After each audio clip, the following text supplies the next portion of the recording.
বহুত ভাল খবৰ আকৌ শীঘ্ৰে ওলাব চাকৰি বিজ্ঞাপন আপোনালোকে দেখিছে ৩৫,০০০ চাকৰি বিজ্ঞাপন ওলাব যিটো জুন জুলাই মাহত ৩৫,০০০ চাকৰি পৰীক্ষা অনুষ্ঠিত হ'ব তৃতীয় আৰু চতুৰ্থ বৰ্গৰ বাবেও ৩৫,০০০ চাকৰি মুকলি হ'ব আৰু পুলিচৰো দৌৰ পাতিব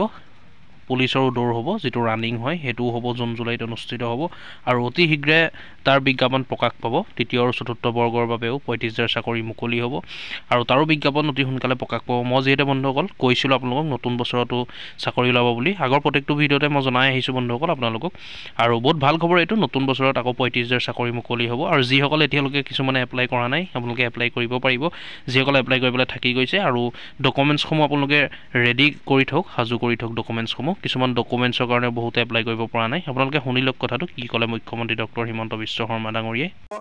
আমি জুন জুলাই মাহত পুলিচৰো দৌৰ আৰম্ভ কৰিম আৰু থাৰ্ড গ্ৰেড ফৰ্থ গ্ৰেডো নতুনকৈ পৰীক্ষা পাতিম ৩৫,০০০ ল'ৰা ছোৱালীয়ে আৰু নতুনকৈ চৰকাৰী চাকৰি পাব গতিকে শুনিলে বন্ধুসকল আপোনালোকে আকৌ নতুনকৈ ৩৫,০০০ চাকৰি বিজ্ঞাপন মুকলি হ'ব তৃতীয় আৰু চতুৰ্থ বৰ্গৰ বাবে ওলাব যিসকলে ৰানিং কৰি আছে ৰানিং কৰি অতি সোনকালে বিজ্ঞাপন প্ৰকাশ পাব ৰানিং টেষ্টটো হ'ব জুন জুলাইত